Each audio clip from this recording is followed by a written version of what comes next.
অখণ্ড সংগঠনের সৌভাগ্যবান প্রবীণ ভক্তদের নিজের চোখে দেখা প্রাণের ঠাকুর শ্রী শ্রী বাবামণি এবং তাদের পবিত্র হৃদয়ে গেঁথে থাকা বিভিন্ন পুণ্য স্মৃতিকথা। নিখিল বিশ্ব অখণ্ড সংঘ প্রধান পরম পূজনীয় শ্রী শ্রী দাদামণির নির্দেশে ও আশীর্বাদে পরমারাধ্য অখণ্ড মণ্ডলেশ্বর শ্রী শ্রী বাবামণির সুমহান অনবদ্য অখণ্ড আদর্শকে সমগ্র বিশ্বে প্রচার ও প্রসারকল্পে যুব অখণ্ড সংগঠনের একটি শুভ প্রয়াস। এই সাক্ষাৎকার চলবে ধারাবাহিকভাবে।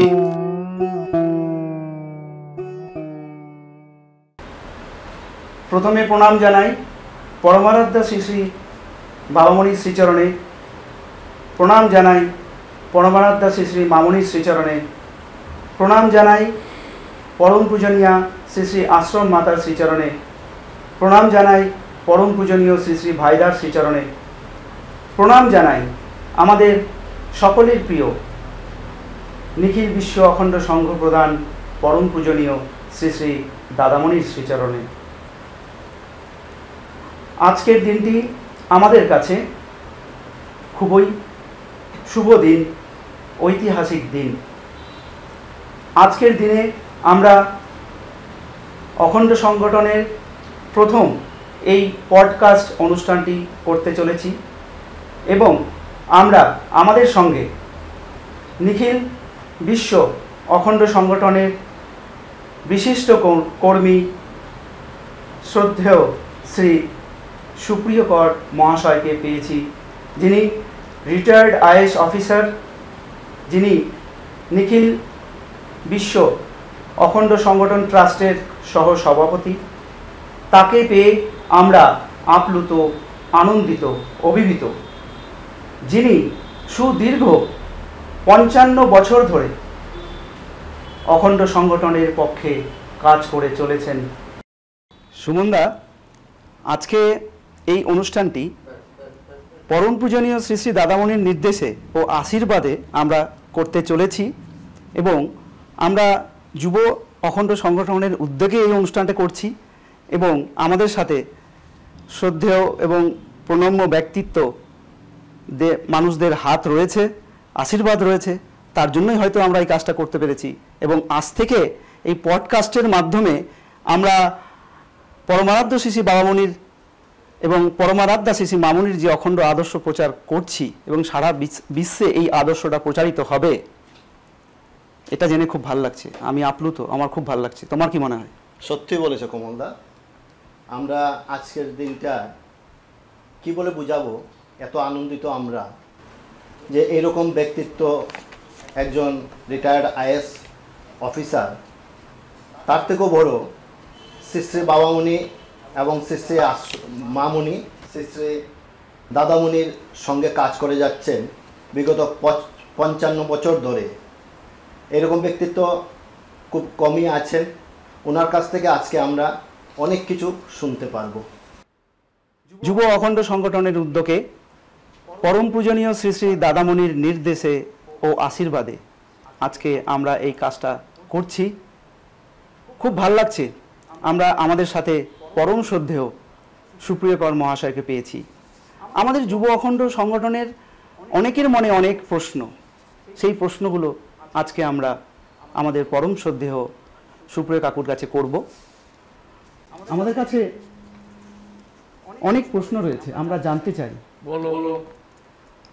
অখণ্ড সংঘ কি, বা অখণ্ড সংঘ বলতে কি বোঝায়, একটু বলুন। প্রশ্নটি খুবই সুন্দর। অখণ্ড সংঘ বলতে বোঝায় এক কথায় অখণ্ডদের সংঘ। তাহলে প্রশ্ন আছে অখণ্ড কারা?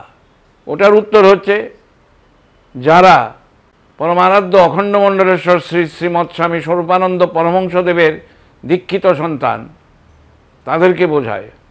এবং যারা দীক্ষিত নন অথচ শ্রী শ্রী বাবামণিকেই তারা প্রাণের প্রাণ বলে উপলব্ধি করেন এবং শ্রী শ্রী বাবামণির আদর্শকেই মনে প্রাণে গ্রহণ করেন, তাদেরকেও অখণ্ড বলতে বোঝায়।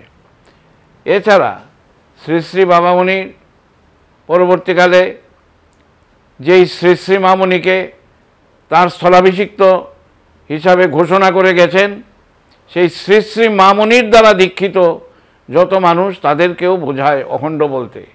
আর লাস্ট বা শেষ কথা হচ্ছে, শ্রী শ্রী মামনি আবার উইল করে শ্রী শ্রী দাদামণি অথবা শ্রী শ্রী তপন ব্রহ্মচারীকে তার একমাত্র স্থলাভিষিক্ত বলে ঘোষণা করে গেছেন।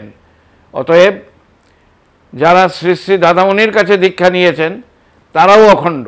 এখানে স্পষ্ট করে বলা প্রয়োজন, এই তিনজন অর্থাৎ শ্রী শ্রী বাবামণি, শ্রী শ্রী মামনি এবং শ্রী শ্রী দাদামণি, তিনজন ছাড়া অন্য কারো কাছ থেকে যদি কেউ দীক্ষা নিয়ে থাকেন, অখণ্ড মন্ত্রী দীক্ষা নিলেও তারা অখণ্ড নন।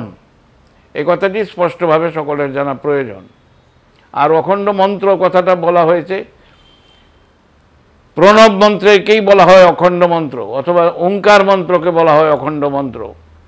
শ্রী শ্রী বাবামণির হাজার রকমের বিশেষত্বের মধ্যে একটা বিশেষত্ব হলো এই যে তিনি আপামর জনসাধারণকে শূদ্র চণ্ডাল বিচার না করে সকলকেই ব্রাহ্মণের যে মন্ত্র অর্থাৎ ওঙ্কার মন্ত্র এবং প্রণব মন্ত্র এবং ব্রহ্মগায়ত্রী মন্ত্রে অবাধ দীক্ষার অধিকার দিয়ে গেছেন। এটা একটা ঐতিহাসিক ঘটনা। ভারতবর্ষে এইরকম ঘটনা আর কেউ ঘটিয়েছেন বলে আমার জানা নেই। তো অখণ্ড সংঘ বলতে এই সকল অখণ্ডদের যে সমন্বিত যে বিশাল বিশ্বব্যাপী সংগঠন বা সংঘ, তাকেই বলা হয় অখণ্ড সংঘ। শ্রদ্ধেয় সুপ্রিয়কর মহাশয়কে পেয়ে আমাদের খুব ভাল লাগছে, যা ভাষায় প্রকাশ করতে পারছি না। আমাদের আরও প্রশ্ন কিছু রয়েছে আপনাকে বলার। অখণ্ড সংঘে সংঘ প্রদান কিভাবে হয়ে থাকে? এটাও খুব একটা ইম্পর্ট্যান্ট প্রশ্ন। এই প্রশ্নটিও খুবই জরুরি প্রশ্ন।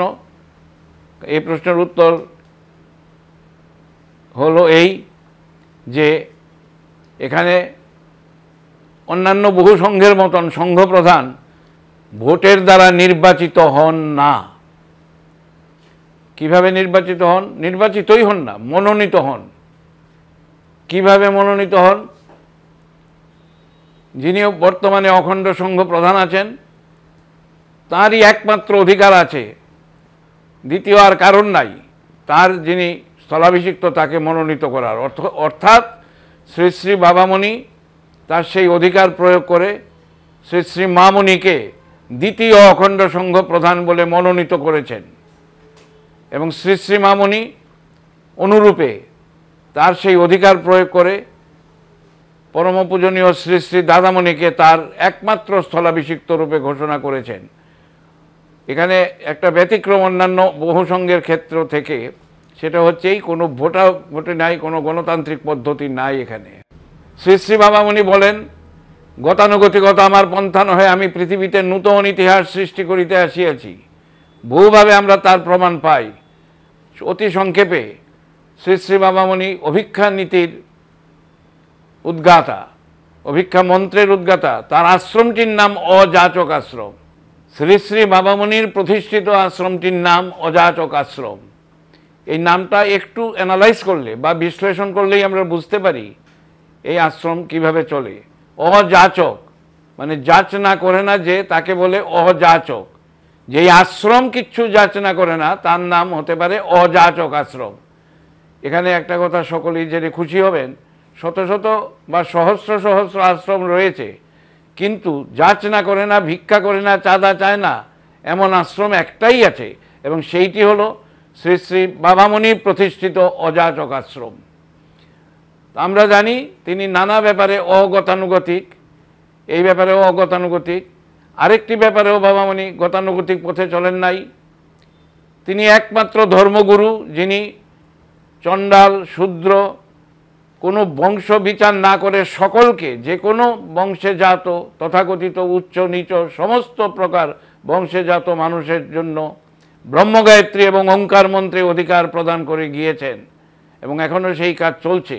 তার নির্দেশে তার উত্তরাধিকারীগণ, স্থলাভিষিক্তগণ অর্থাৎ শ্রী শ্রী মামনি এবং শ্রী শ্রী দাদামণি আচণ্ডাল ব্রাহ্মণকে ওঙ্কার মন্ত্রে দীক্ষিত করে যাচ্ছেন। তো এই ব্যাপারেও শ্রী শ্রী বাবামণি অগতানুগতিক।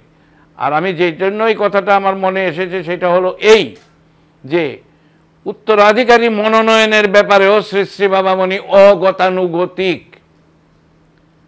এখানে কোনো গণতন্ত্রের স্থান তিনি রাখেন নাই, ভোটের ব্যবস্থা কিছু রাখেননি।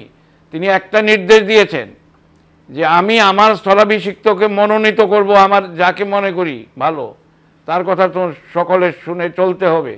আর আমি যাকে মনোনীত করব সে আবার তার ইচ্ছা অনুসারে অপর তৃতীয় কাউকে তার একমাত্র স্থলাভিষিক্ত মনোনয়ন করে যাবে, এবং সেটা হয়ে চলেছে। শ্রী শ্রী মামণি মনোনীত করেছেন শ্রী শ্রী দাদামণিকে। এই যে ব্যাপারটা আমাকে প্রশ্ন করা হয়েছে তো, যে কি করে অখণ্ড সংঘ প্রধান নির্ধারিত হন, উত্তর অতি সোজা, যে পূর্ববর্তী যিনি সংঘ প্রধান তিনি একমাত্র অধিকারী, তিনি যাকে নির্ধারণ করবেন তিনিই নির্ধারিত হবেন। এই হচ্ছে পদ্ধতি, এখানে আর কোনো গণতান্ত্রিক কোনো ব্যবস্থাপনার স্থান নেই।